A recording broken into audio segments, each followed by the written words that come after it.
चलिए हम देखते हैं एनसीईआरटी हिस्ट्री के क्लास 12 के पहला चैप्टर के नाम है ईंट, मनके तथा अस्थियां। हड़प्पा सभ्यता देखेंगे। तो यहाँ हड़प्पाई मोहर दिया गया है। संभवतः हड़प्पा अथवा सिंधु घाटी सभ्यता की सबसे विशिष्ट पुरावस्तु है। शेलखंडी नामक पत्थर से बनाई गई इन मोहरों पर सामान्य रूप से जानवरों को चित्र तथा एक ऐसी लिपि के चिन्ह उत्कीर्ण हैं जिन्हें अभी तक पढ़ा नहीं जा सका है। फिर भी हमें इस क्षेत्र में उस समय बसे लोगों के जीवन के विषय में उनके द्वारा पीछे छोड़ी गई पुरावस्तुओं जैसे उनके आवासों, मृदभांडों, आभूषणों, औजारों तथा मोहरों, दूसरे शब्दों में पुरातात्विक साक्ष्यों के माध्यम से बहुत जानकारी मिलती है। अब हम देखते हैं कि हड़प्पा सभ्यता के विषय में क्या और कैसे जानते हैं। हम यह अन्वेषण करेंगे कि पुरातात्विक साक्ष्यों की व्याख्या कैसे की जाती है और इन व्याख्याओं में कैसे कभी कभी बदलाव आ जाता है। निश्चित रूप से इस सभ्यता के कई पहलू आज भी हमारी जानकारी से परे हैं और हो सकता है हमेशा ही रहें। परिभाषिक शब्द, स्थान तथा काल देखें तो सिंधु घाटी सभ्यता को हड़प्पा संस्कृति भी कहा जाता है। पुरातात्विक संस्कृति शब्द का प्रयोग पुरावस्तुओं के ऐसे समूह के लिए करते हैं जो एक विशिष्ट शैली के होते हैं और सामान्यतया एक साथ एक विशेष भौगोलिक क्षेत्र तथा कालखंड से संबंध पाए जाते हैं। हड़प्पा सभ्यता के संदर्भ में इन विशिष्ट पुरावस्तुओं में मुहरे, मन के बाट, पत्थर के फलक और पकी हुई ईंट सम्मिलित है। ये वस्तु अफगानिस्तान, जम्मू, बलूचिस्तान तथा गुजरात जैसे क्षेत्र से मिली है जो एक दूसरे से लंबी दूरी पर स्थित है। इस सभ्यता का नामकरण हड़प्पा नामक स्थान, जहां यह संस्कृति पहली बार खोजी गई थी, के नाम पर किया गया है। इसका काल निर्धारण लगभग 2600 से 1900 ईसा पूर्व के बीच किया गया है। इस क्षेत्र में इस सभ्यता से पहले और बाद में भी संस्कृतियां अस्तित्व में थी जिन्हें क्रमशः आरंभिक तथा पारवर्ती हड़प्पा कहा जाता है। इस संस्कृति से हड़प्पा सभ्यता को अलग करने के लिए कभी कभी इसे विकसित हड़प्पा संस्कृति भी कहा जाता है। आरंभ देखें तो इस क्षेत्र में विकसित हड़प्पा से पहले भी कई संस्कृतियां अस्तित्व में थी। ये संस्कृतियां अपनी विशिष्ट मृदभांड शैली से संबंध थी तथा इनके संदर्भ में हमें कृषि, पशुपालन तथा कुछ शिल्पकारी के साक्ष्य भी मिलते हैं। बस्तियां आमतौर पर छोटी होती थी और इनमें बड़े आकार की संरचनाएं लगभग न के बराबर थी। कुछ स्थलों पर बड़े पैमाने पर इलाकों में जलाए जाने के संकेत से तथा कुछ अन्य स्थलों के त्याग किए जाने से भी ऐसी प्रेरणा होती है कि आरंभिक हड़प्पा तथा हड़प्पा सभ्यता के बीच क्रम भंग था। उसके बाद निर्माण के तरीके देखें तो हम चित्र 1 और तथा 2 में देखे हैं कि विकसित हड़प्पा संस्कृति कुछ ऐसे स्थान पर पनपी जहां पहले आरंभिक हड़प्पा संस्कृति अस्तित्व में थी। इन संस्कृतियों में कई तत्व जिनमें निर्वाह के तरीके शामिल हैं ये समान थे। हड़प्पा सभ्यता के निवासी कई प्रकार के पेड़ पौधे से प्राप्त उत्पाद और जानवरों जिनमें मछली भी शामिल है ये प्राप्त भोजन करते थे और जले अनाज के दानों तथा बीजों की खोज से पुरातात्विक आहार संबंधित आदतों के विषय में जानकारी प्राप्त करने में सफलता हो पाई। इनका अध्ययन पूरा वनस्पतिज्ञ करते हैं जो प्राचीन वनस्पति के अध्ययन के विशेषज्ञ होते हैं। हड़प्पा स्थलों से मिले अनाज के दानों में गेहूं, जौ, दाल, सफेद चना तथा तिल शामिल है। बाजरे के दाने गुजरात के स्थलों से प्राप्त हुए थे और चावल के दाने अपेक्षाकृत कम पाए गए हैं। हड़प्पा स्थलों से मिली जानवरों की हड्डियों में मवेशिया, भेड़, बकरी, भैंस तथा सुअर की हड्डियां शामिल है। पूरा प्राणी विज्ञानियों अथवा जीव पुरातत्वविदों द्वारा किए गए अध्ययनों से संकेत मिलता है कि ये सभी जानवर पालतू थे। जंगली प्रजातियों जैसे वाराह यानी सुअर, हिरन तथा घड़ियाल की हड्डियां भी मिली है। यह हम नहीं जान पाए हैं कि हड़प्पा निवासी स्वयं इन जानवरों का शिकार करते थे अथवा अन्य आखेटक समुदाय इससे इनका मांस प्राप्त करते थे। मछली तथा पक्षियों की हड्डियां भी मिली है। उसके बाद कृषि प्रौद्योगिकी देखें तो हालांकि अनाज के दानों से कृषि के संकेत मिलते हैं पर वास्तविक कृषि विधियों के विषय में स्पष्ट जानकारी मिलना कठिन है। क्या जुते हुए खेतों में बीजों का छिड़काव किया जाता था?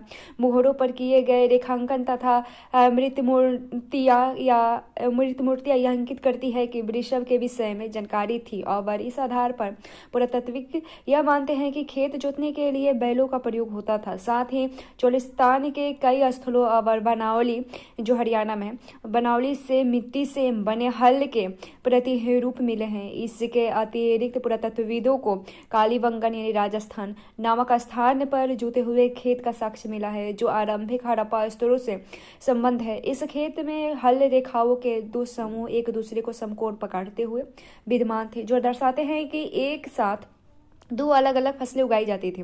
पुरातत्वविदों ने फसलों की कटाई के लिए प्रयुक्त औजारों को पहचानने का प्रयास भी किया है। क्या हड़प्पा सभ्यता के लोग लकड़ी के हाथों में बिठाए गए पत्थर के फलकों का प्रयोग करते थे या फिर ये वे धातुओं के औजारों का प्रयोग करते थे। अधिकांश हड़प्पा स्थल अर्ध शुष्क क्षेत्र में स्थित है जहाँ संभवतः कृषि के लिए सिंचाई की आवश्यकता पड़ती होगी। अफगानिस्तान में नुसुतुई नामक हड़प्पा स्थल से नहरों के कुछ अवशेष मिले हैं परंतु पंजाब और सिंध में नहीं।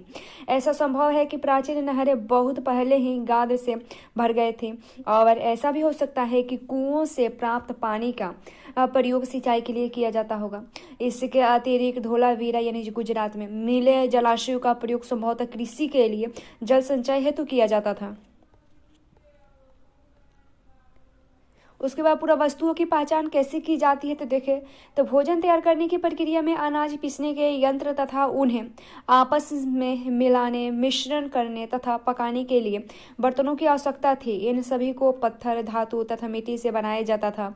यहाँ एक महत्वपूर्ण हड़प्पा स्थल मोहनजोदड़ो में हुए उत्खननों पर सबसे आरंभिक रिपोर्ट में से एक से कुछ उदाहरण दिए गए हैं।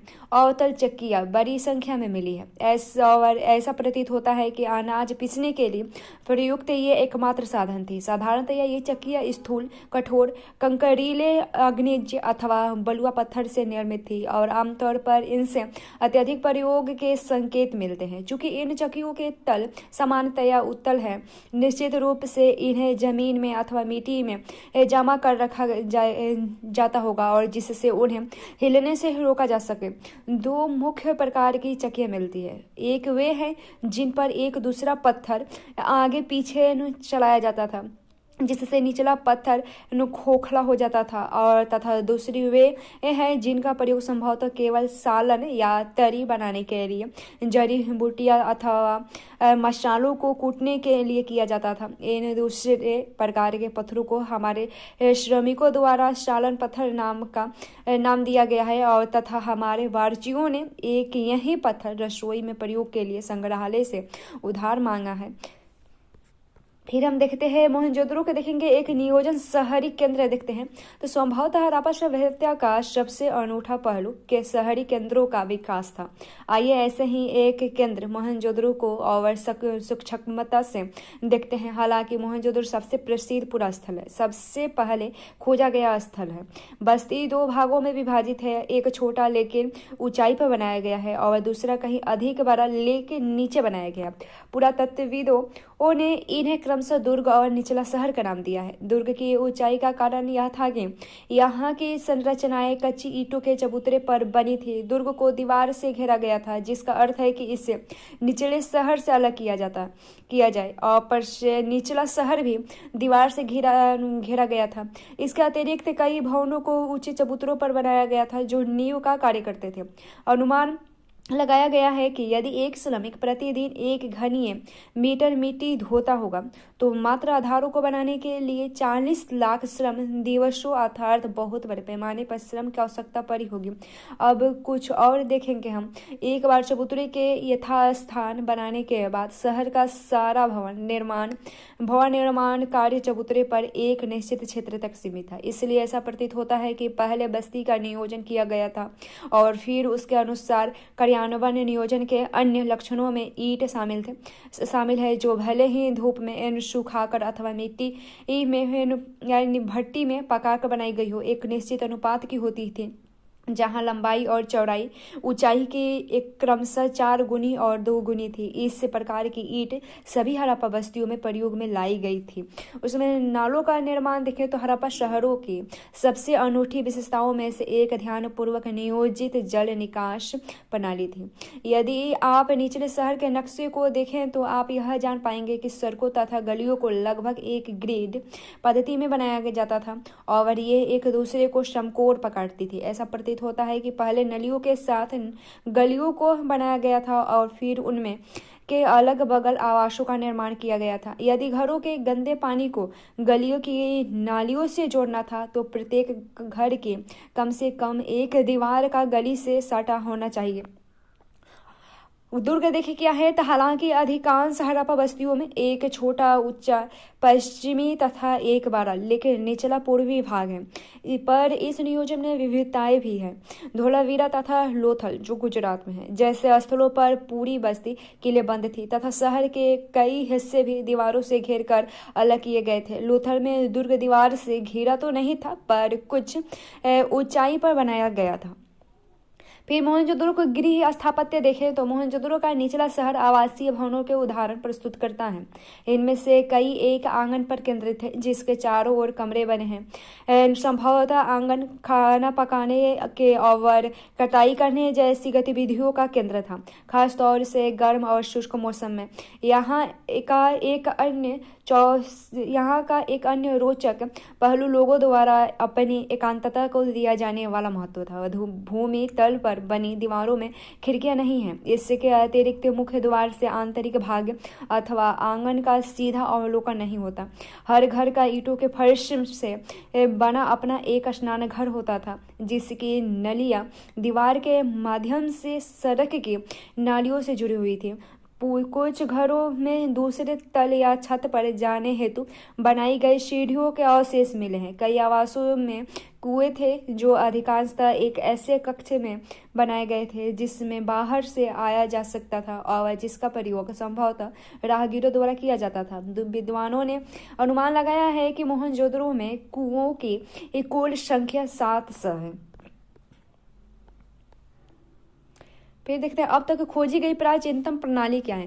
तो नलियों के विषय में मैके लिखते हैं कि निश्चित रूप से यह अब तक खोजी गई ये सर्वथा संपूर्ण प्राचीन प्रणाली है। हर आवास गली के नालियों से जोड़ा गया था। मुख्य नाले गाढ़े में जमाई गई ईंटों से बने थे और इन्हें ऐसी ईंटों से ढका गया था जिन्हें सफाई के लिए हटाया जा सके। कुछ स्थानों पर ढकने के लिए चूना पत्थर की पटिया का प्रयोग किया गया था। घरों की नालियां पहले एक हौद या मलकुंड में खाली होती थी जिसमें ठोस पदार्थ जमा हो जाता था और गंदा पानी गली की नालियों में बह जाता था। बहुत लंबे नालों में कुछ अंतरालों पर सफाई के लिए हौदियां बनाई गई थी। यह पुरातत्व का एक अजूबा ही है कि मलबे मुख्यतः रेत के छोटे छोटे ढेर सामान्यतः निकासी के नालों के अगल बगल पर मिलते हैं जो दर्शाते हैं कि नालों की सफाई के बाद कचरे को हमेशा हटाया नहीं जा सकता। फिर एक जल निकास प्रणाली केवल बड़े शहरों तक ही सीमित नहीं थी बल्कि ये कई छोटी बस्तियों में भी मिलती हैं। उदाहरण के लिए लोथल में आवासों के निर्माण के लिए यहाँ कच्ची ईंटों का प्रयोग हुआ था। यह नलियां पक्की ईंट से बनाई गई थी। फिर दुर्ग के बारे में देखते हैं तो दुर्ग पर हमें ऐसी संरचनाओं के साक्ष्य मिलते हैं जिनका प्रयोग संभवतः विशिष्ट सार्वजनिक प्रयोजनों के लिए किया जाता था। इनमें एक माल गोदान एक ऐसी विशाल संरचना है जिसके ईंटों से बने केवल निचले हिस्से शेष है जबकि ऊपरी हिस्से जो वो संभवतः लकड़ी से बने थे बहुत पहले ही नष्ट हो गए थे और विशाल स्नानगार सम्मिलित थे। विशाल स्नानगार आंगन में बना एक आयताकार जलाशय है जो चारों ओर से एक गलियारे से घिरा हुआ है। जलाशय के तल तक जाने के लिए इसके उत्तरी और दक्षिणी भाग में 2 सीढ़ियां बनी थी। जलाशय के किनारे पर ईंटों का जमाकर तथा जिप्सम के गाढ़े के प्रयोग से इसे जलबद्ध किया गया था। इसके तीनों ओर कक्ष बने हुए थे जिनमें से एक में एक बड़ा कुआं था। जलाशय से पानी एक बड़े नाले में बह जाता था। इसके उत्तर में एक गली के दूसरे ओर एक अपेक्षाकृत छोटी संरचना थी जिसमें 8 स्नानागार बनाए गए थे। एक गलियारे के दोनों ओर 4 स्नानाघर बने थे। प्रत्येक स्नानाघर से नालियां गलियारे के साथ साथ बने एक नाले में मिलती थी। इस संरचना का अनोखापन तथा दुर्ग क्षेत्र में कई विशिष्ट संरचनाएं के साथ इसके मिलने से इस बात पर स्पष्ट संकेत मिलता है कि इसका प्रयोग किसी प्रकार के विशेष अनुष्ठानिक स्नान के लिए किया जाता था। ये देखते हैं सामाजिक विभिन्नताओं का अवलोकन देखें तो इस समय देखेंगे सावधान देखेंगे तो पुरातात्विक यह जानते हैं कि क्या किसी संस्कृति विशेष में रहने वाले लोगों के बीच सामाजिक तथा आर्थिक विभिन्नताएं थी। सामान्यतः कई विधियों का प्रयोग करते थे। इन्हीं विधियों में से एक सावधान का अध्ययन है। आप संभवतः मिस्र के विशाल पिरामिड जिनमें से कुछ हड़प्पा सभ्यता के समकालीन थे यह परिचित है इससे आप। इनमें से कई पिरामिड राजकीय सावधान थे जहां बहुत बड़ी मात्रा में धन संपत्ति दफनाई गई थी। हड़प्पा स्थलों से मिले सावधान में आमतौर पर मृतकों को गर्तों में दफनाया गया था। कभी कभी सावधान गर्त की बनावट एक दूसरे से भिन्न होती थी। कुछ स्थानों पर गर्त के सतहों पर ईंटों की चिनाई की गई थी। क्या ये विविधताएं समाज विभिन्नताओं की ओर संकेत करती है? कहना कठिन है इसके बारे में। कुछ कब्रों से मृदभांड तथा आभूषण मिलते हैं जो संभवतः एक ऐसी मान्यता की ओर संकेत करते हैं जिसके अनुसार इस वस्तुओं का मृत्यु उपरांत प्रयोग किया जा सकता था।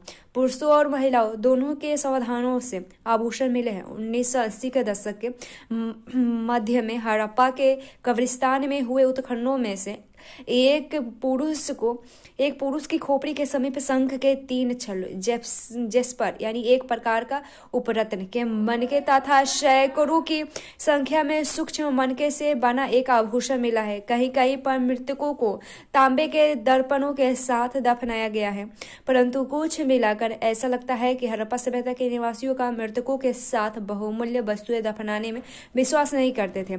उसके बाद देखते हैं विलासिता की वस्तुओं की खोज। देखें तो सामाजिक विभिन्नताओं को पहचानने की एक अन्य विधि है ऐसी पुरावस्तुओं का अध्ययन जिन्हें पुरातत्वविद मोटे तौर पर उपयोगी तथा विशाल विलास की वस्तुओं में वर्गीकृत करते हैं। पहले वर्ग में रोजमर्रा के उपयोग की वस्तुएं सम्मिलित है जिन्हें पत्थर अथवा मिट्टी जैसे सामान्य पत्थरों से आसानी से बनाया जा सकता है।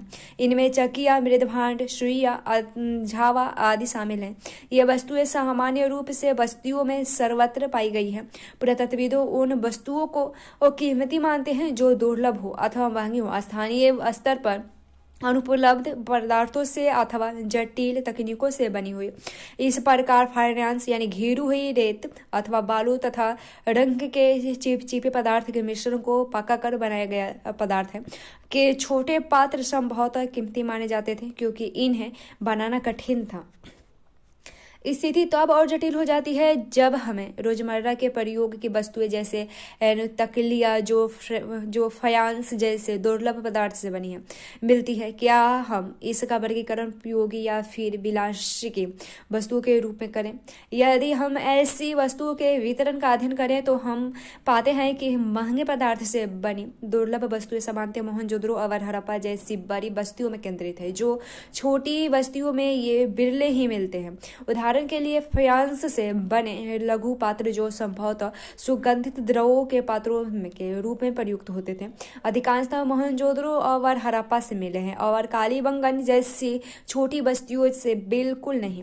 सोना के दुर्लभ तथा संभवतः आज की तरह कीमती था। हड़प्पा स्थलों से मिले सभी स्वर्णाभूषण संचयों से प्राप्त हुए हैं।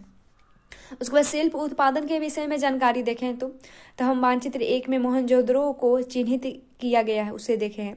और मोहनजोदड़ो 125 हेक्टेयर की तुलना में मोहनजोदड़ो 125 हेक्टेयर तक है। ठीक है, तो मोहनजोदड़ो की तुलना में एक बहुत छोटी यानी 7 हेक्टेयर बस्ती है जो लगभग पूरी तरह से शिल्प उत्पादन में संलग्न थी। शिल्प कार्यों में मनके बनाना, शंख की कटाई, धातु कर्म, मोहर निर्माण तथा बाट बनाना सम्मिलित है। मनकों के निर्माण में प्रयुक्त पदार्थों की विविधताएं उल्लेखनीय है।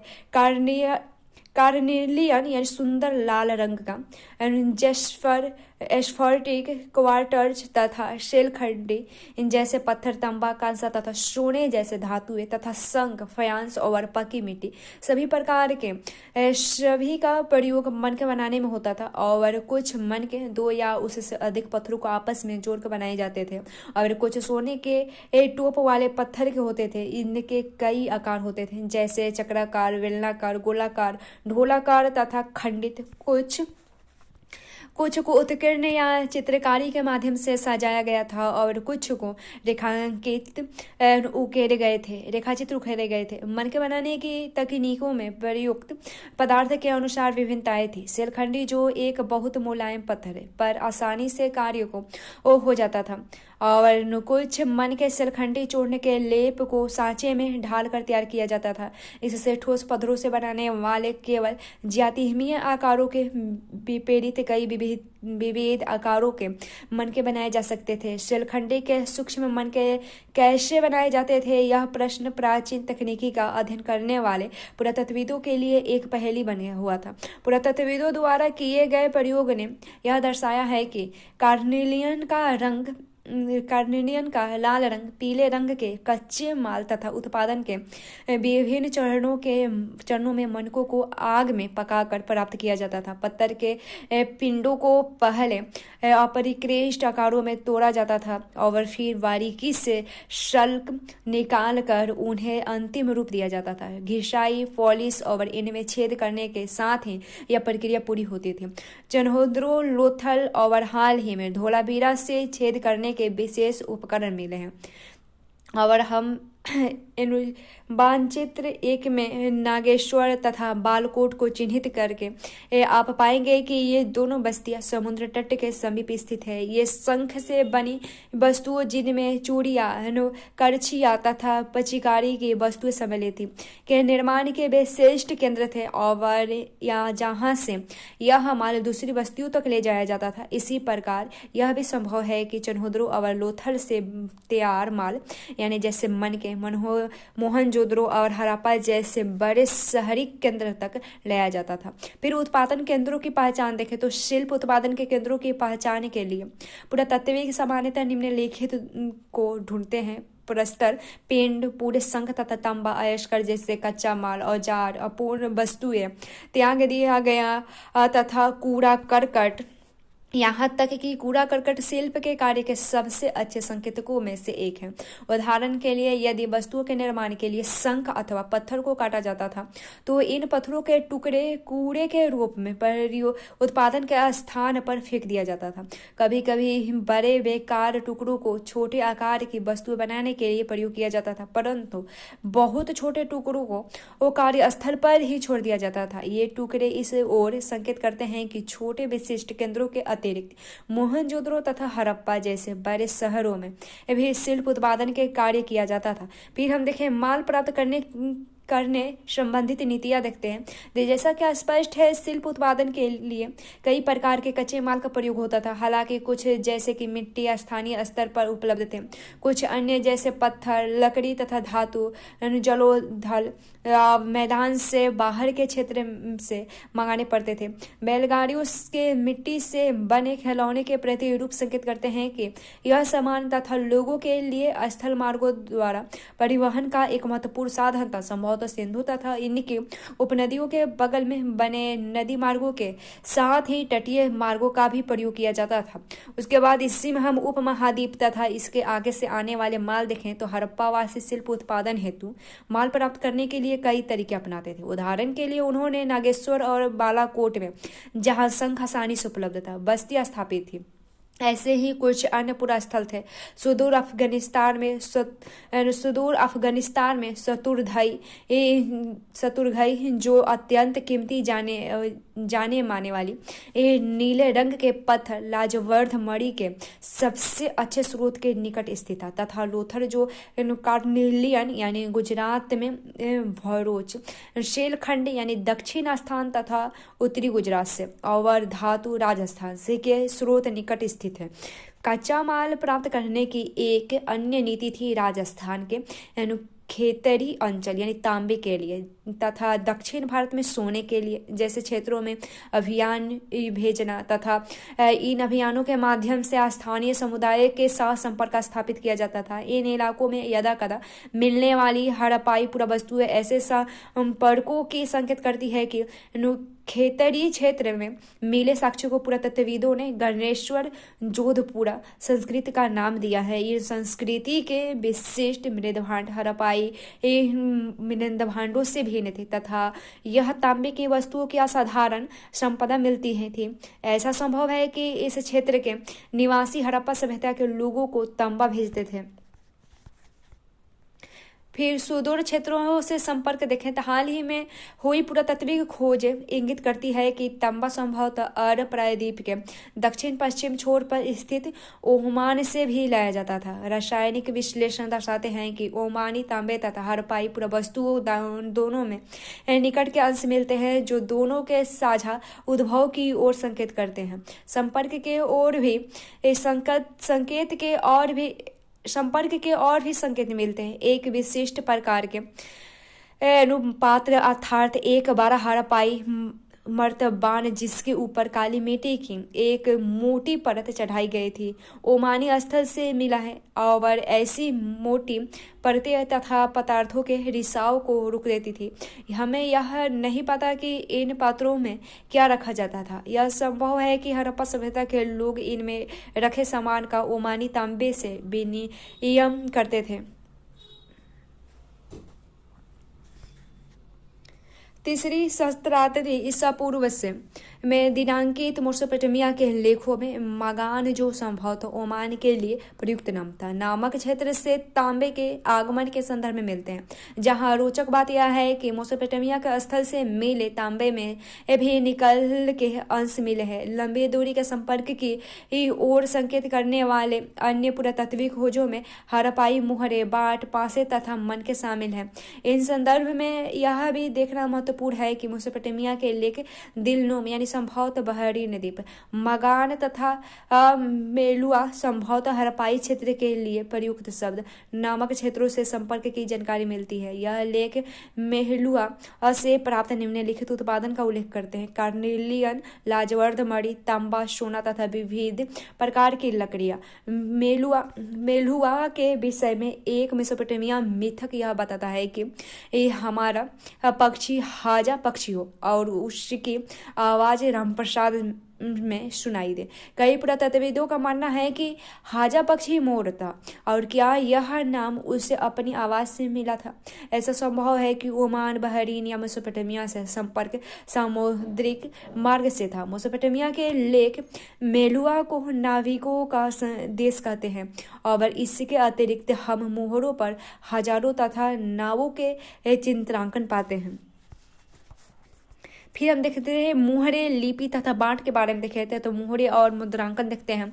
तो मुहरों और मुद्रांकन का प्रयोग लंबी दूरी के संपर्कों को सुविधाजनक बनाने के लिए होता था। कल्पना कीजिए कि इस सामान से भरा एक थैला एक स्थान से दूसरे स्थान पर भेजा गया। इसका मुख्य रस्सी से बांधा गया और गांठ पर थोड़ी गीली मिट्टी जमा कर एक या अधिक मोहरों से दबाया जाता था और जिसके मिट्टी पर मोहरों की छाप पड़ गई। यदि इस थैले के अपने गंतव्य स्थान पर पहुंचने तक मुद्रांकन अक्षुण्ण रहा तो इसका अर्थ था कि थैले के साथ किसी प्रकार की छेड़छाड़ नहीं की गई है। मुद्रांकन से प्रेषण की पहचान का भी पता चलता था। और उसके एक रहस्यमय लिपि देखे तो सामान्यतः हड़प्पाई मोहरों पर एक पंक्ति में कुछ लिखा गया है जो संभवतः मालिक के नाम और पदवी को दर्शाता है। विद्वानों ने यह सुझाव भी दिया है कि इन पर बना चित्र आमतौर पर एक जानवर अनपढ़ लोगों को संकेतित रूप में इसका अर्थ बताता था। अधिकांश अभिलेख संक्षिप्त है। सबसे लंबे अभिलेख में लगभग 26 चिन्ह हैं। हालांकि यह लिपि आज तक पढ़ी नहीं गई और पर निश्चित रूप से यह वर्णमालीय, जहां प्रत्येक चिन्ह एक स्वर्ण अथवा व्यंजन को दर्शाते हैं, वर्णमालीय नहीं थी क्योंकि इनमें चिन्हों की संख्या कहीं अधिक है, लगभग 375 से 400 के बीच। ऐसा प्रतीत होता है कि यह लिपि दाईं से बाईं की ओर लिखी जाती थी और क्योंकि कुछ मोहरों पर दाईं और चौड़ा अंतराल है और बाईं ओर यह संकुचित है, जिससे लगता है कि उत्कीर्ण ने दाईं ओर से लिखना प्रारंभ किया और बाद में बाईं ओर स्थान कम पड़ गया। अब हम उन विभिन्न प्रकार की वस्तुओं को देखते हैं जिन पर लिखावट मिलती है। मोहरों, तांबे के औजार, मर्तबानों के आवंट, तांबे तथा मिट्टी के लघु पट्टिकाएं, आभूषण, अस्थि छाड़े और यहाँ तक कि एक प्राचीन सूचना पत्र याद रखिए हो सकता है कि नष्ट प्राय वस्तुओं पर भी लिखा जाता हो। और क्या इसका यह अर्थ लगाया जा सकता है कि साक्षरता व्यापक थी, विनिमय उसके बाद बांट के बारे में देखते हैं। तो विनियम बांटों की एक सूक्ष्म या परिशुद्ध प्रणाली द्वारा नियंत्रित थे। ये बाट सामान्यतः चट नामक पत्थर से बनाए जाते थे और आमतौर पर ये किसी भी प्रकार के निशान से रहित घनाकार होते थे। इन बाटों के निचले मानदंड द्विआधारी यानी 1, 2, 4, 8, 16, 32 इत्यादि इन 12,800 तक थे और जबकि उसकी ऊपरी मानदंड दशमलव प्रणाली का अनुसरण करते थे। छोटे बाटों का प्रयोग संभवतः आभूषणों और मनकों को तौलने के लिए किया जाता था। धातु से बने तराजू के पलड़े भी होती थी। प्राचीन सत्ता देखें तो हड़प्पाई समाज में जटिल फैसले लेने और उन्हें क्रियान्वित करने के संकेत मिलते। उदाहरण के लिए हड़प्पाई पुरावस्तुओं के असाधारण एकरूपता को ही ले, जैसा कि मृद भांडों, मुहरों, बाटों तथा ईंटों से स्पष्ट है। महत्वपूर्ण बात यह है कि ईंटें, जिनका उत्पादन स्पष्ट रूप से किसी एक केंद्र पर नहीं होता था, जम्मू से गुजरात तक पूरे क्षेत्र में समान अनुपात की थी। हमने यह भी देखा है कि अलग अलग कारणों से बस्तियां विशेष स्थानों पर आवश्यकता अनुसार स्थापित की गई थी। इसके अतिरिक्त ईंटें बनाने और विशाल दीवारों तथा चबूतरे के निर्माण के लिए श्रम संगठित किया गया था। इन सभी क्रियाकलापों को कौन संगठित करता था?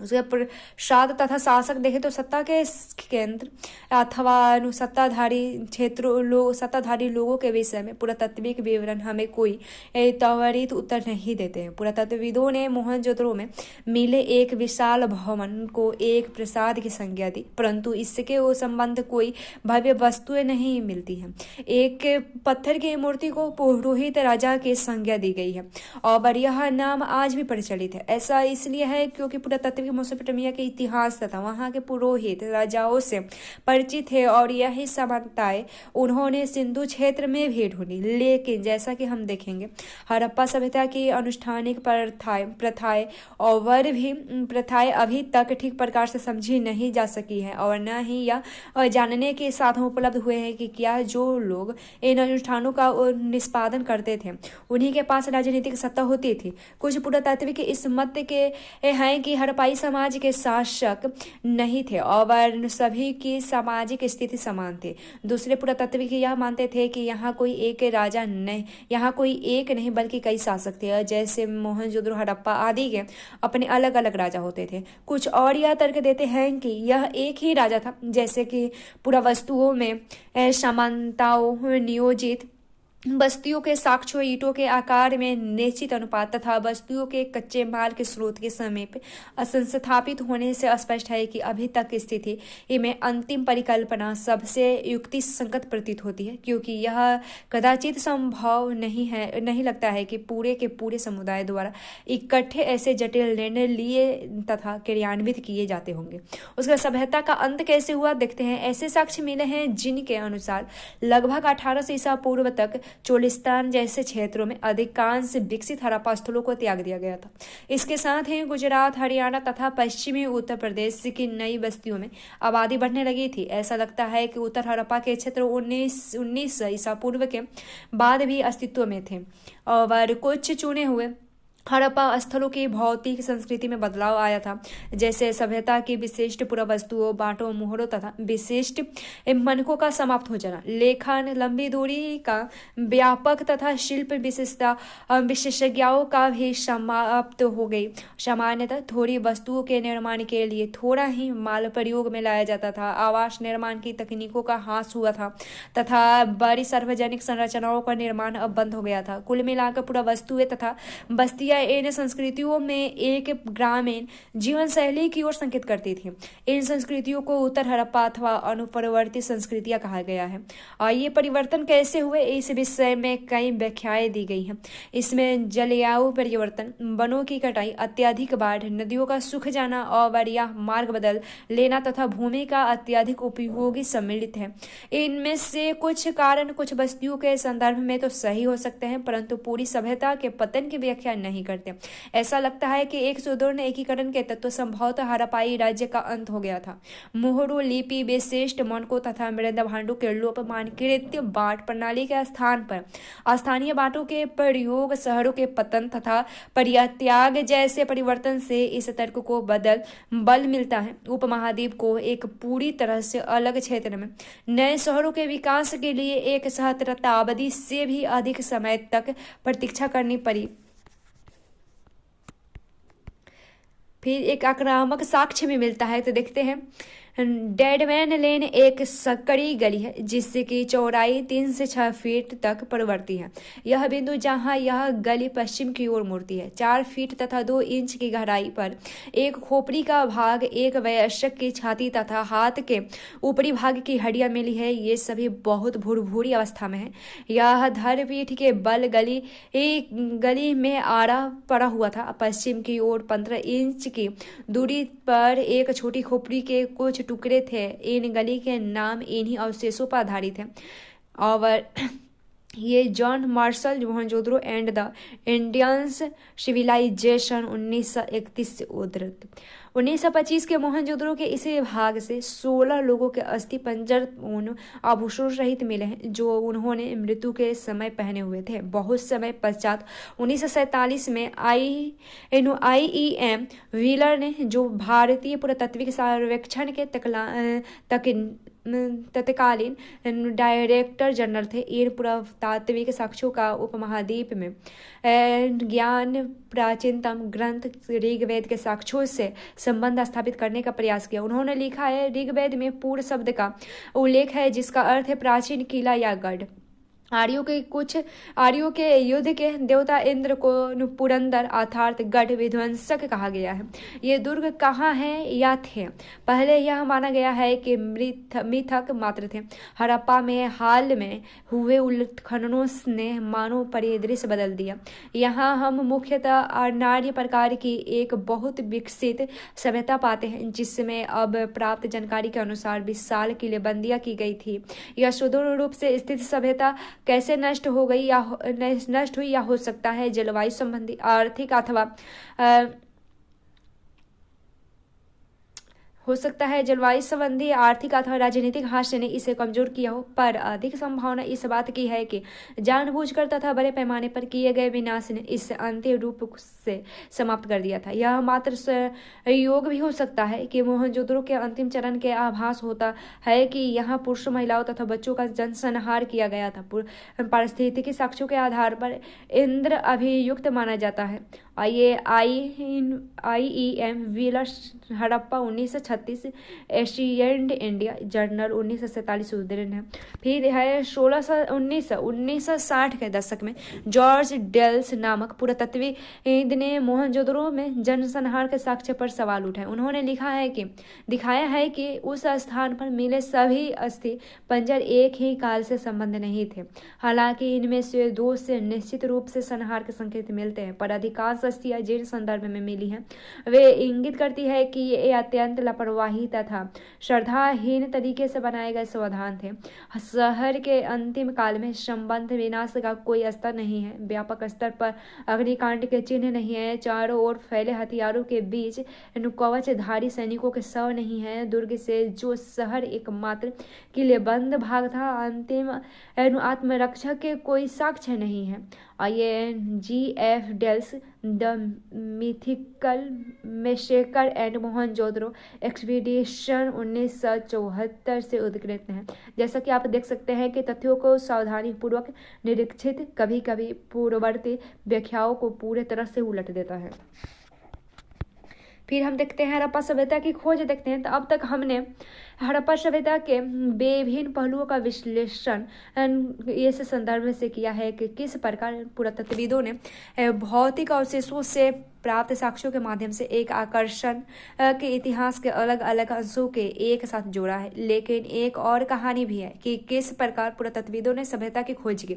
जब हड़प्पा सभ्यता के शहर नष्ट हो गए तो लोग धीरे धीरे उनके विषय में सब कुछ भूल गए। जब लोगों ने इन क्षेत्र में सहस्त्राब्दी बाद रहना प्रारंभ किया तब वे यह नहीं समझ पाए कि बाढ़ या मिट्टी के कटाव के कारण अथवा खेत की जुताई के समय या फिर खजाने के लिए खुदाई के समय यदा कदा धरती की सतह पर आने वाली अपरिचित पुरावस्तुओं का क्या अर्थ लगाया जाए तो कनिघम का श्रम देखते हैं। तो जब भारतीय पुरातत्विक संरक्षण के पहले डायरेक्टर जनरल कनिघम ने 19वीं शताब्दी के मध्य में पुरातत्विक उत्खनन प्रारंभ किए, तब पुरातत्विक अपने अन्वेषण से के मार्गदर्शन के लिए लिखित स्रोतों यानी साहित्य तथा अभिलेख का प्रयोग अधिक पसंद करते थे। यहाँ तक कि कनिघम की मुख्य रुचि भी आरंभिक ऐतिहासिक लगभग 6ठी शताब्दी ईसा पूर्व से 4ठी शताब्दी ईस्वी तथा उसके बाद के कालों से संबंधित पुरातत्व में भी थी। आरंभिक वस्तुओं की पहचान के लिए उन्होंने 4वीं से 7वीं शताब्दी ईस्वी के बीच उपमहाद्वीप में आए चीनी बौद्ध तीर्थ यात्रियों द्वारा छोड़े गए वृत्तांतों का प्रयोग किया। कनिघम ने अपने सर्वेक्षण के दौरान मिले अवशेषों का संग्रहण, प्रलेखन तथा अनुवाद किया। उत्खनन के समय में वे ऐसी पुरावस्तुओं को खोजने का प्रयास करते जो उनके विचार से सांस्कृतिक महत्व की थी। हड़प्पा जैसे पुरा स्थल जो चीनी तीर्थयात्रियों के यात्रा कार्यक्रम का हिस्सा नहीं था और जो एक आरंभिक ऐतिहासिक शहर नहीं था, कनिघम के अन्वेषण के ढांचे में प्रयुक्त नहीं बैठता है। इसलिए हालांकि हड़प्पाई पुरावस्तुएं 19वीं शताब्दी में कभी कभी मिलती थी और इनमें से कुछ तो कनिघम तक पहुंची भी थी, फिर भी वह समय नहीं पाए कि ये पुरावस्तुएं कितनी प्राचीन थी। एक अंग्रेज ने कनिघम को एक हड़प्पाई मुहर दिया। उन्होंने मुहर पर ध्यान तो दिया पर उन्होंने उससे एक ऐसे कालखंड में दिनांकित करने का असफल प्रयास किया जिससे वे परिचित थे। ऐसा इसलिए था क्योंकि कई और लोगों की तरह ही उनका भी यह मानना था कि भारतीय इतिहास का प्रारंभ गंगा की घाटी में पनपे पहले शहरों के साथ ही हुआ था और इनकी सुनिश्चित अवधारणा के चलते यह कोई आश्चर्य की बात नहीं है कि वह हड़प्पा के महत्व को समझने में चूक गए। एक है पूरा स्थल टीले स्तर देखें तो पुरातात्विक पूरा स्थल वस्तुओं के संरचनाओं के निर्माण, प्रयोग और फिर उन्हें त्याग कर दिए जाने से बनते हैं। जब लोग एक ही स्थान पर नियमित रूप से रहते हैं तो भूमिखंड के अनवरत उपयोग तथा पुनः उपयोग से आवासीय मलबों का निर्माण हो जाता है और जिन्हें टीला कहते हैं। अल्पकालीन या अस्थायी परित्याग की स्थिति में हवा या पानी की क्रियाशीलता और कटाव के कारण भूमिखंड के स्वरूप में बदलाव आ जाता है और इन टीलों में मिले स्तरों से प्राप्त प्राचीन वस्तुओं से आवास का पता चलता है। ये स्तर एक दूसरे से रंग, प्रकृति और इनमें मिली पुरावस्तुओं के संदर्भ में भिन्न होते हैं। परित्यक्त स्तरों जिन्हें बंजर स्तर कहा जाता है की पहचान इन सभी लक्षणों के अभाव से की जाती है और सामान्य तौर पर सबसे निचले स्तर प्राचीनतम और सबसे ऊपरी नवीनतम होते हैं और इन स्तरों के अध्ययन को स्तर क्रम विज्ञान कहा जाता है। स्तरों में मिले पुरातत्वविदों को विशेष सांस्कृतिक कालखंड से संबंध किया जाता है जिससे एक पूरा स्थल का पूरा सांस्कृतिक क्रम का पता चलाया जा सकता है। तो देखते हैं एक नवीन प्राचीन सभ्यता देखते हैं। कालांतर में 20वीं शताब्दी के आरंभिक दशकों में दयाराम साहनी जैसे पुरातत्वविदों ने हड़प्पा में मुहर खोज निकाली जो निश्चित रूप से आरंभिक ऐतिहासिक स्तर से कहीं अधिक प्राचीन स्तर से संबंधित थे। अब इनमें महत्व को समझाया जाने लगा। एक अन्य पुरातत्वविद राखाल दास बनर्जी ने हड़प्पा से मिली मोहरों के समान मोहरे मोहनजोदड़ो से खोज निकाली जिससे अनुमान लगाया जा सकता है कि ये दोनों पूरा स्थल एक ही पुरातात्विक संस्कृति के भाग थे। इन्हीं खोजों के आधार पर 1924 में भारतीय पुरातत्विक सर्वेक्षण के डायरेक्टर जनरल जॉन मार्शल ने पूरे विश्व के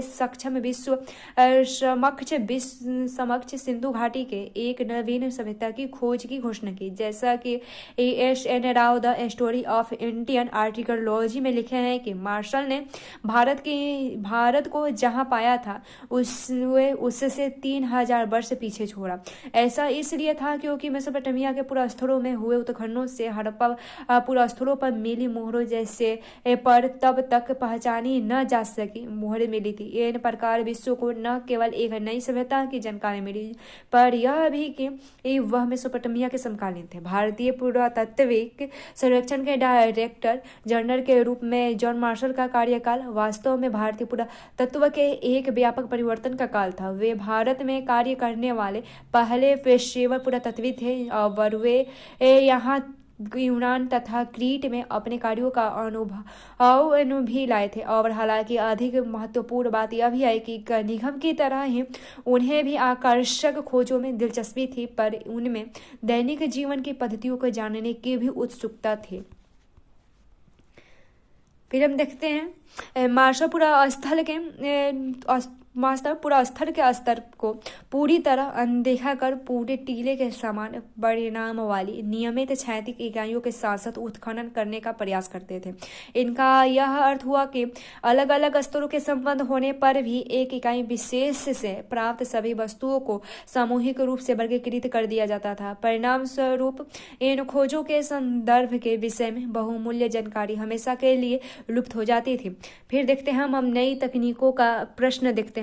तो 1944 में भारतीय पुरातत्विक सर्वेक्षण के डायरेक्टर जनरल बने IEF व्हीलर ने इस समस्या का निदान किया। व्हीलर ने पहचाना कि एक समान क्षैतिज इकाइयों के आधार पर खुदाई की बजाय टीले के स्तर विन्यास का अनुसरण करना अधिक आवश्यक था। साथ ही सेना के पूर्व ब्रिगेडियर के रूप में उन्होंने पुरातत्व की पद्धति में एक सैनिक परिशुद्धता का समावेशन भी किया। हड़प्पा सभ्यता की भौगोलिक सीमाओं का आज भी राष्ट्रीय सीमाओं से बहुत थोड़ा या कोई संबंध नहीं था, लेकिन उपमहाद्वीप के विभाजन तथा पाकिस्तान के बनने के पश्चात सभ्यता के प्रमुख स्थल अब पाकिस्तान के क्षेत्र में है और इसी कारण से भारतीय पुरातत्वविदों ने भारत में पुरास्थल के चिन्हित करने का प्रयास किया है। कक्ष में हुए व्यापक सर्वेक्षण से कई हड़प्पाई बस्तियां प्रकाश में आई तथा पंजाब और हरियाणा में किए गए अन्वेषण से हड़प्पा स्थलों की सूची में कई और नाम जुड़ गए। हालांकि कालीबंगन, रोथन, राखीगढ़ी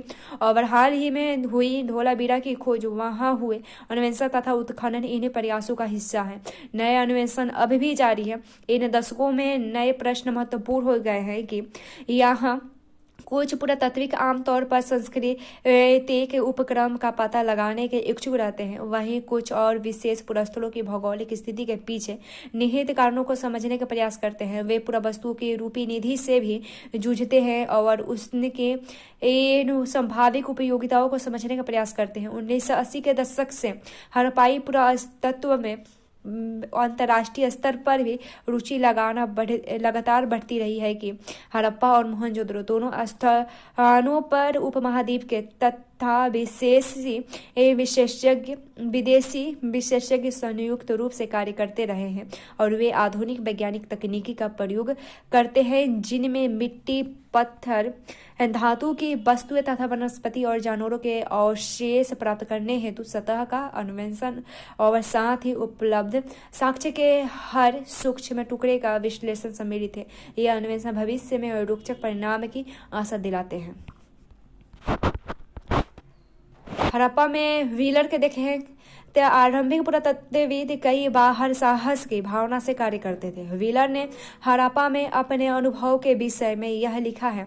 मुझे याद आता है कि 1944 की एक गर्म रात को पुरातत्विक सर्वेक्षण के नवनियुक्त डायरेक्टर जनरल के रूप में अपने स्थानीय मुस्लिम अधिकारी के साथ हड़प्पा नामक एक छोटे से रेलवे स्टेशन से एक गहरे बालू के रास्ते पर 4 मील की तांगे की सवारी कर मैं प्राचीन स्थल के टीलों जो चांदी की रोशनी में अवलोकित थे के समीप स्थित एक विश्राम गृह पर पहुंचा। उस अपने चिंतित सहकर्मी की इस चेतावनी की हमें अपना निरीक्षण अगली सुबह 5:30 बजे आरंभ कर 7:30 बजे तक समाप्त कर देना चाहिए, जिसके पश्चात बहुत अधिक गर्मी हो जाती थी।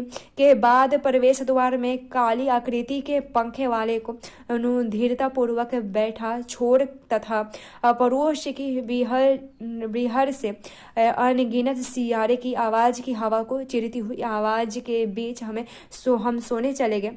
और अगली सुबह ठीक 5:30 बजे हमारे छोटे से काफिले ने बालू के टीले की ओर बढ़ना प्रारंभ किया। इस 10 मिनट के भीतर ही मैं रुका और सबसे ऊंचे टीले को देखते हुए अपनी दृष्टि पर अविश्वास के साथ अपनी आंखें मलने लगा। 6 घंटे बाद भी मेरे घबराए हुए कर्मचारी गण तथा मैं सूर्य की तेज रोशनी के कुदालियों और चाकुओं के साथ कठिन परिश्रम कर रहे थे। मुझे डर है कि मेरे सहयोगी एक काम के मेरे जुनून के कारण मुझे सनकी न समझ लें। फिर हम देखते हैं अतीत को जोड़कर पूरा करने की समस्याएं देखते हैं। तो जैसा कि हमने देखा है, हड़प्पा लिपि से इन प्राचीन सभ्यताओं को जानने में कोई मदद नहीं मिलती है, बल्कि ये भौतिक साक्ष्य हैं जो पुरातत्वविदों की हड़प्पाई जीवन को ठीक प्रकार से पुनर्निर्मित करने में सहायक होते हैं। और ये वस्तुएं मृदभांड, औजार, आभूषण, घरेलू सामान हो सकती है। कपड़ा, चमड़ा, लकड़ी तथा शरकंडे जैसे जैविक पदार्थ सामान्यतः सड़ जाते हैं। विशेष रूप से उष्णकटिबंधीय क्षेत्र में जो वस्तुएं बच जाती हैं वे पत्थर, पक्की मिट्टी तथा धातु। यह भी याद रखना आवश्यक है कि केवल टूटी हुई अथवा अनुपयोगी वस्तुएं ही फेंकी जाती थी और अन्य वस्तुएं संभवतः पुनः चक्रीय की जाती थी। परिणाम स्वरूप जो बहुमूल्य वस्तुएं अक्षत अवस्था में मिलती है या वे अतीत में खो गई थी या फिर संचय के पश्चात कभी दोबारा प्राप्त नहीं की गई थी। अन्य शब्दों में कुछ खोजें प्रारूपिक की बजाय संयोगिक होती थी। खोजों का वर्गीकरण देखें तो पुरातत्वविदों की पुनः प्राप्ति पुरातात्विक उद्यम का आरंभ मात्र है। इसके बाद पुरातत्विक अपनी खोज को वर्गीकृत करते हैं। वर्गीकरण का एक सामान्य सिद्धांत प्रयुक्त पदार्थ जैसे पत्थर, मिट्टी, धातु, स्थित हाथी दांत आदि के संबंध में होता है। दूसरा और अधिक जटिल उनके उपयोगिता के आधार पर होता है। पुरातत्वविदों को यह तय करना पड़ता है कि उदाहरणतः कोई पुरा वस्तु एक औजार है या एक आभूषण है या फिर दोनों अथवा अनुष्ठानिक प्रयोग की कोई वस्तु है। किसी पूरा वस्तु की उपयोगिता की सक्षम अक्सर आधुनिक समय में प्रयुक्त वस्तुओं से उनकी समानता पर आधारित होती है। मन के चकिया, पत्थर के फलक तथा पात्र इसका स्पष्ट उदाहरण है। पुरातत्विक किसी पूरा वस्तुओं के उपयोगिता को समझने का प्रयास उस संदर्भ के परीक्षण के माध्यम से भी करते हैं जिसमें वह मिलती है, या क्या वे घर में मिली थी, नाले में, कब्र में या फिर भट्टी में। कभी कभी पुरातत्वविदों को अप्रत्यक्ष साक्ष्यों का सहारा लेना पड़ता था। उदाहरण के लिए, हालांकि कुछ हड़प्पा स्थलों से कपास के टुकड़े मिलते हैं, पर पहनावे के विषय में जानने के लिए हमें अप्रत्यक्ष साक्ष्यों जैसे मूर्तियों में चित्रण पर निर्भर रहना पड़ता था। पुरातत्वविदों को संदर्भ को रूपरेखाओं को विकसित करना पड़ता था। हमने देखा है कि पहली प्राप्त हड़प्पाई मोहर को अब तक नहीं समझा जा सका है, और जब तक पुरातत्वविदों को उसे समझने के लिए सही संदर्भ नहीं मिलता। संस्कृति अनुक्रमण जिसमें वह मिली थी तथा मेसोपोटामिया में हुई खोजों की तुलना दोनों के संबंध में है। व्याख्या की समस्या देखें तो पुरातत्विक व्याख्या की समस्याएं संभवतः सबसे अधिक धार्मिक प्रथाओं पुनर्निर्माण के प्रयास में सामने आती है। आरंभिक पुरातत्वविदों को लगता था कि कुछ वस्तुएं जो असामान्य और अपरिचित लगती थी संभवतः धार्मिक महत्व की न होती थी, और इनमें आभूषणों से लदी हुई नारी मृत मूर्तियों जिसमें से कुछ के शीर्ष पर विस्तृत प्रसाधन थे शामिल थे, और इन्हें मातृ देवी की संज्ञा दी गई थी। पुरुषों की दुर्लभ पत्थर से बनी मूर्तियां किया जिनमें उन्हें एक लगभग मानकीकृत मुद्रा के एक हाथ घुटने पर रख बैठा हुआ दिखाया गया है, जैसा कि पुरोहित राजा को ही इसी प्रकार वर्गीकृत किया गया है। अन्य दृष्टांतों में संरचनाओं के अनुष्ठानिक महत्व का माना गया है। इनमें विशाल स्नानागार तथा कालीबंगन और लोथल से मिली वेदिका आए सम्मिलित थे। मोहरों जिनमें से कुछ पर संभवतः अनुष्ठान के दृश्य बने हैं के परीक्षण के धार्मिक आस्थाओं और प्रथाओं को पुनर्निर्मित करने का प्रयास भी किया गया है। कुछ अन्य जिन पर पेड़ पौधे उत्कीर्ण है, मान्यता अनुसार प्रकृति की पूजा के संकेत देते हैं। मोहरों पर बनाए गए कुछ जानवर जैसे कि एक सिंग वाला जानवर जिसे आमतौर पर एक श्रृंगी कहा गया है, कल्पित तथा संश्लिष्ट लगते हैं। कुछ मोहरों पर एक आकृति जिससे पालथी मारकर योगी की मुद्रा में बैठाया दिखाया गया है, और कभी कभी जिन्हें जानवरों से घिरा हुआ दिखाया गया है को आदि शिव अर्थात हिंदू धर्म के प्रमुख देवताओं में से एक का आरंभिक रूप की संज्ञा दी गई है। इसके अतिरिक्त पत्थर के शंक्वाकार वस्तुओं के लिंग के रूप में वर्गीकृत किया गया है। हड़प्पाई धर्म के कई पुनर्निर्मित इस अनुमान के आधार पर किए गए हैं कि आरंभिक तथा बाद की परंपराओं में समानताएं होती हैं। ऐसा इसलिए होता है क्योंकि अधिकांशतः पुरातात्विक ज्ञान से अज्ञान की ओर बढ़ते हैं, अर्थात वर्तमान से अतीत की ओर। हालांकि यह नीति पत्थर की चक्कियों तथा पात्रों के संबंध में युक्ति संगत हो सकती है, लेकिन धार्मिक प्रतीक के संदर्भ में यह अधिक संदिग्ध रहती है। उदाहरण के लिए आइए हम आदिशिव मोहरों को देखें। सबसे आरंभिक धार्मिक ग्रंथ है ऋग्वेद, जो लगभग 1500 से 1000 ईसा पूर्व के बीच संकलित है। ऋग्वेद में रुद्र नामक एक देवता का उल्लेख मिलता है, जो बाद की पौराणिक परंपराओं के शिव के लिए प्रयुक्त एक नाम है। पहली शताब्दी ईस्वी के अध्याय 4 में देखेंगे हम। लेकिन शिव के विपरीत रुद्र को ऋग्वेद में न तो पशुपति यानी सामान्य रूप से जानवरों और विशेष रूप से मवेशियों के स्वामी पशुपति और न ही एक योगी के रूप में दिखाया गया है। दूसरे शब्दों में यह चित्रण ऋग्वेद में दिए गए रुद्र के विवरण से मेल नहीं खाता। फिर क्या यह कोई संबंध था, जैसा कि कुछ विद्वान ने सुझाया है?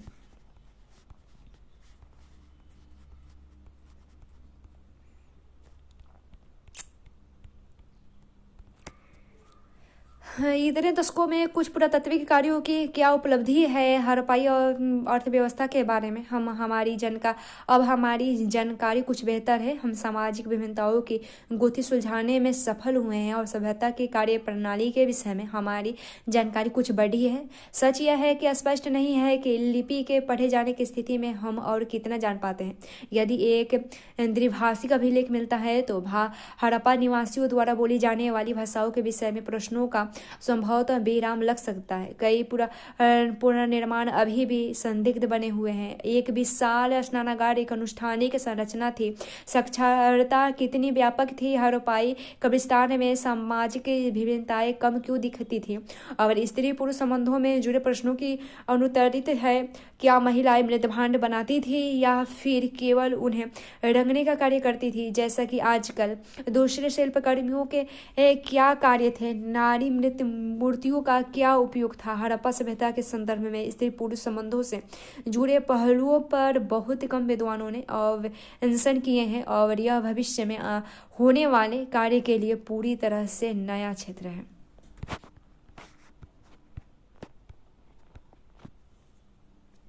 यह काल रेखा है, आरंभिक भारतीय पुरातत्व के प्रमुख कालखंड है। तो देखते हैं 20 लाख वर्ष वर्तमान से निम्न पूरा पाषाण, 80,000 मध्य पूरा पाषाण, 35,000 उच्च पूरा पाषाण, 12,000 मध्य पाषाण, 10,000 नौ पाषाण आरंभिक कृषक तथा पशुपालक, और 6,000 ताम्र पाषाण, तांबे की पहली बार प्रयोग हुआ था।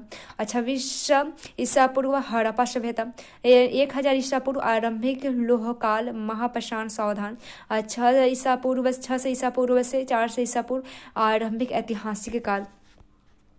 फिर हड़प्पाई पुरातत्व के विकास के प्रमुख चरण देखें तो 19वीं शताब्दी 1975 में हड़प्पाई मुहर पर कनिघम की रिपोर्ट आई थी। और 20वीं शताब्दी में 1921 में माधव स्वरूप वत्स द्वारा हड़प्पा में उत्खननों का आरंभ हुआ था। 1925 में मोहनजोदड़ो के उत्खननों का प्रारंभ हुआ था। 1946 में IEF व्हीलर द्वारा हड़प्पा में उत्खनन हुआ था। 1955 में SR राव द्वारा लोथल में खुदाई का आरंभ हुआ था। 1960 में बेबी लाल तथा BK थापर के नेतृत्व में कालीबंगन के उत्खनन का प्रारंभ हुआ था। 1974 में MR मुगल द्वारा बहावलपुर में अन्वेषण का प्रारंभ हुआ था। 1980 में जर्मन इतालवी संयुक्त दल द्वारा मोहनजोदड़ो में सतह अन्वेषणों का आरंभ हुआ था। 1986 में अमेरिकी दल द्वारा हड़प्पा में उत्खननों का प्रारंभ हुआ था। 1990 में RS बेस्ट द्वारा धोलावीरा में उत्खननों का प्रारंभ हुआ था।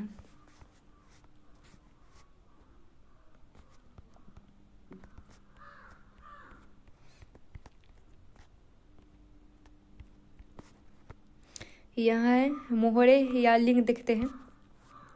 तो सबसे प्रारंभिक उत्खननों में से एक में के इन पत्थरों के विषय में यह कहते हैं लाजवर्द मणि जस्पर चालसेल्डनी तथा अन्य पत्थरों से बने छोटे आकार के शंकु जो सुंदरता से तरासे और तैयार किए गए थे तथा जो 2 इंच से भी कम ऊंचाई के थे को उसे लिंग माना गया है। और दूसरी तरफ यह भी संभव है कि इनका प्रयोग पट्टों पर खेले जाने वाले खेलों में होता होगा।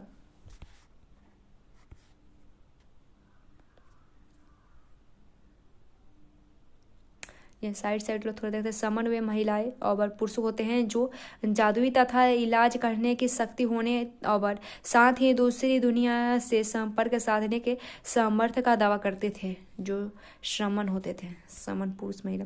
लिंग का परिकृष्ट पत्थर को कहा जाता है जिसका पूरा भगवान शिव के रूप में होती है।